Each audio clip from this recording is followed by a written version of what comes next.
Hello, students. As we said, this chapter is a very important chapter in terms of understanding because it combines the investment as well as retirement and 401k, IRA, Roth IRA, annuities. Therefore, you all want to know as much about this chapter as possible. Let's start with some of the questions that some students were asking. One student is asking, you leave a job, you have several options. Let's say this student is saying that he or she invested in 401k, and what happens to this money of 401k? Very good question. And what happens is that you can leave the money in the company that you left, and that's one option. It stays there. The benefit of it is that you still have access to the funds that that company has invested for you, and therefore it can stay there and grow. However, if it should be most likely more than 5,000, and if it is less, for example, what can you do? Let's say you work for American Woodmark and you have 401k with them, and from there you move and work for Pilgrims. Then you can, roll over it to the Pilgrims if Pilgrims has 401k, which I'm sure that many of these companies have. Therefore, that money will be rolled over. That means it will be transferred to Pilgrim, and then you can continue building on that. But one good option is called rollover into IRA. Many of you ask different types of IRA. One of them is Roth IRA, one is traditional IRA. Most of these 401ks that you have are comparable to traditional IRA, which means you will go to a brokerage account like Schwab, like Vanguard. You open an account and then called rollover account, and then you contact the the organization that you had 401k and say you want to transfer it to, for example, Schwab. Schwab also gives you an address, and then what happens is that usually that organization that you have 401k sends a check to Schwab, which is under your name, and then the money will be transferred from 401k to your Schwab IRA. The difference is that when it is in 401k, it is most likely invested in some mutual funds, and again, when it is transferred to Vanguard or Schwab or anywhere else, it is, you can buy stocks with it, or you can buy mutual funds or ETFs, exchange traded funds. I know that these names sound fancy, but it is very easy to learn about them. You can ask ChatGPT what they are, and it will help you. It is asking you to cash it out. Of course, to cash it out, you have to be, over 59 and a half. And also, when you cash it out, if it is a taxable 401k, you end up paying taxes. And then if you are under 59 and a half, you have to pay a 10% penalty. Therefore, that means your money is safe, but you have to know what you are doing with it and make sure not to waste it. You can convert it. We said you can. There are multiple types of IRA. One of them is, traditional. One of them is Roth. And this Roth IRA means that we will talk about it. This is something that you pay taxes up front, but in the future, whenever it grows, you don't pay any taxes on, the growth. We will talk about this in more details as some students have asked some very good questions. And again, it says that how do I find out old 401k plans that have been forgotten? In fact, I had a similar case. Someone came to my office for help. He works now for a company outside of the state. He told me that he had worked, I think, for the chicken plant, and he said he had some 401k with them. Asked me what he could do I said, it is very easy.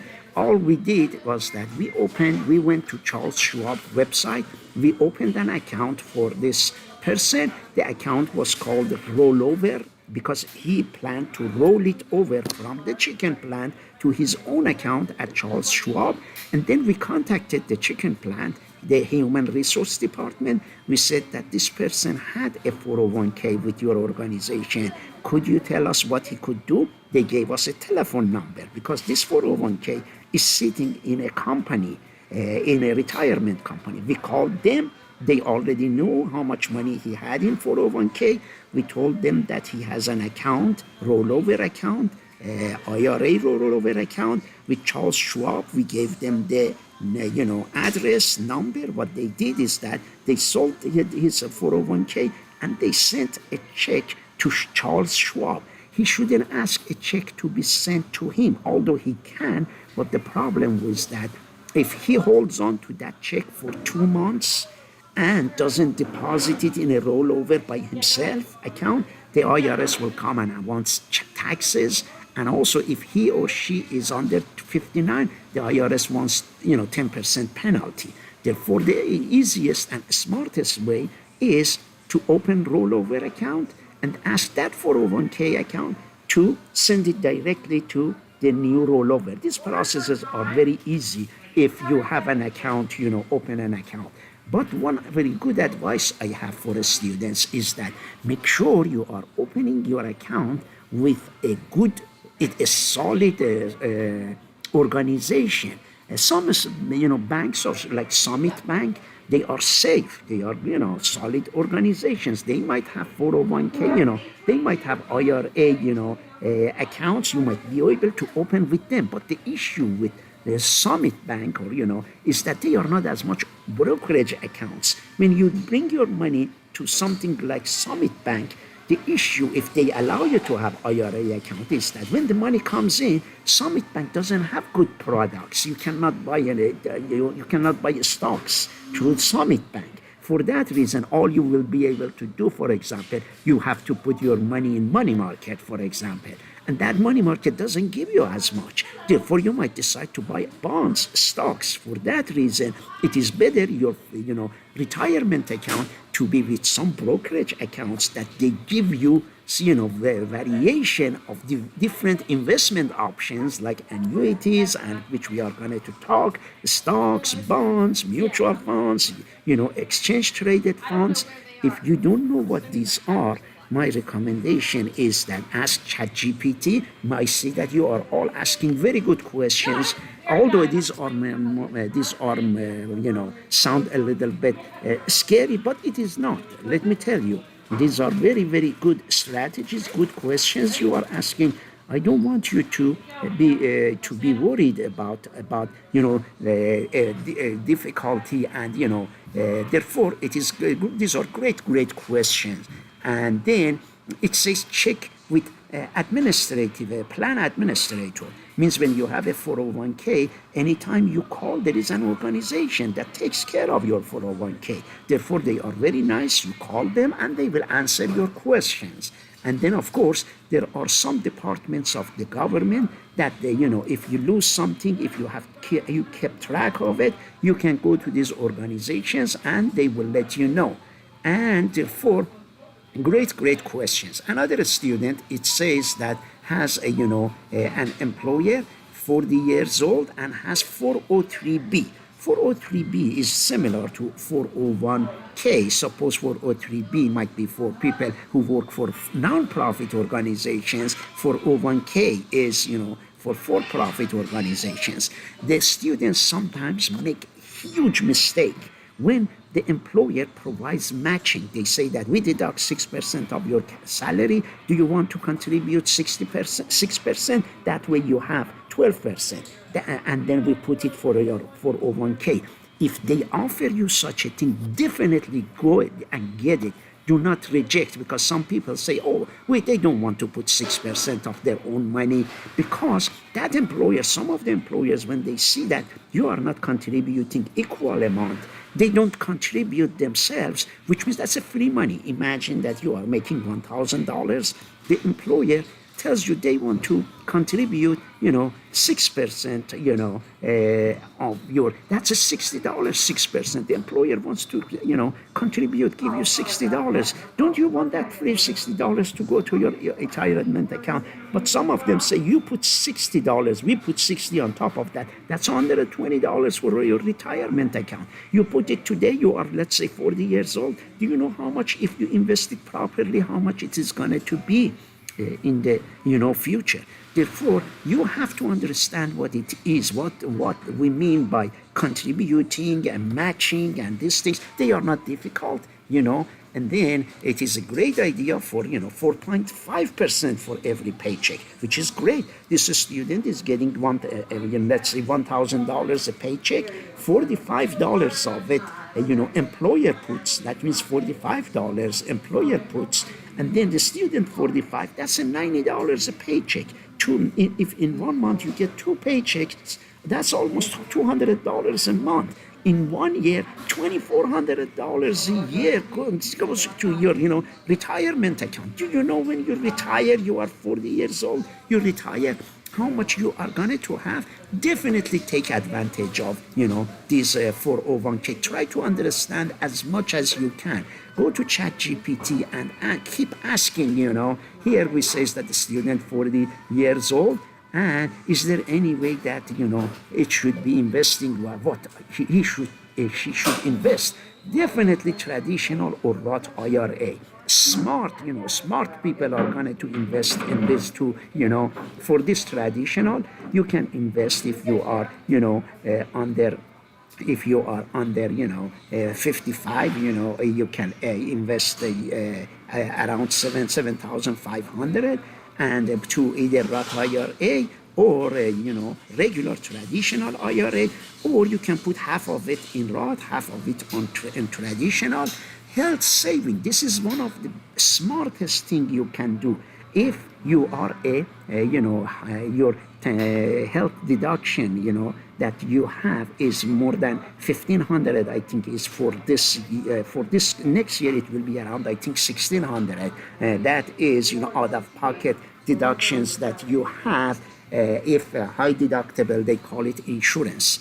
And if you out of pocket is less than 1,500, you cannot invest, in HSA. But if it is, definitely go and find out, go to ChatGPT, ask a lot of questions about, because this is the best tax advantage account among all of the tax savings. They call it triple tax saving account, and it has a reason for that, because when you contribute to it, it happens is that when you have an account, you get something like a debit, similar to a debit card.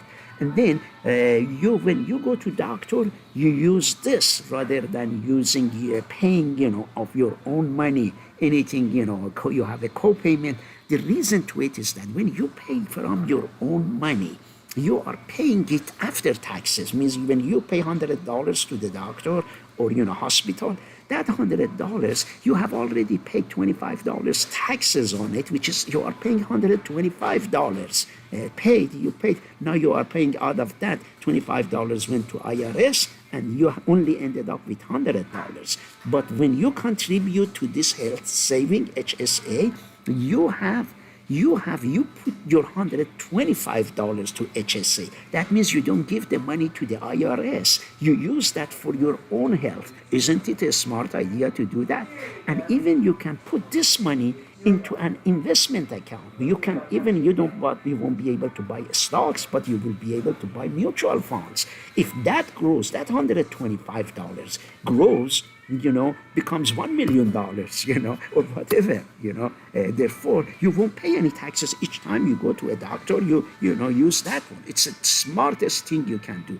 But you have to make sure that in order to invest in here, you are, because if you are, your deductions is not, $1,500 or $1,500 annually, the minimum, out of pocket, you won't be able to. It is for high deductible insurance if you have. Therefore, it's very good to note it. I highly recommend do a lot of. It's very easy, in terms of going to ChatGPT and asking, tell about your insurance that you have, and a very important concept.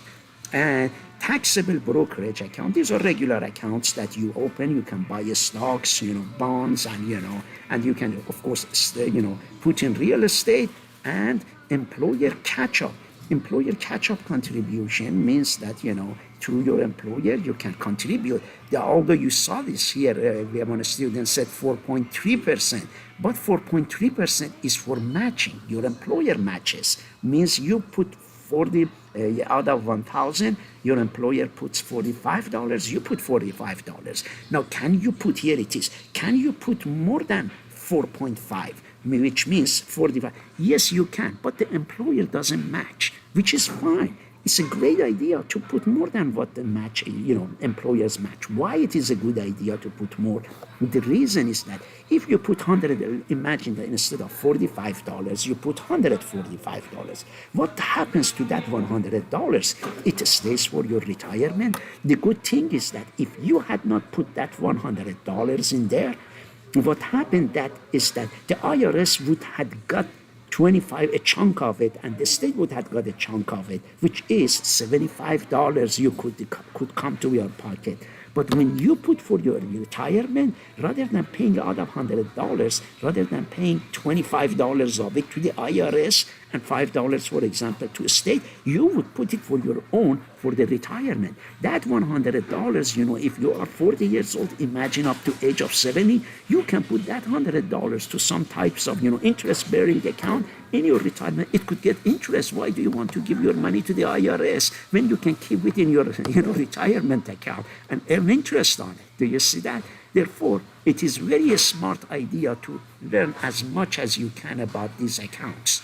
And then I will make another video. For now, it is the first video I wanted to make. In order not to make it a long video, I will continue with another video.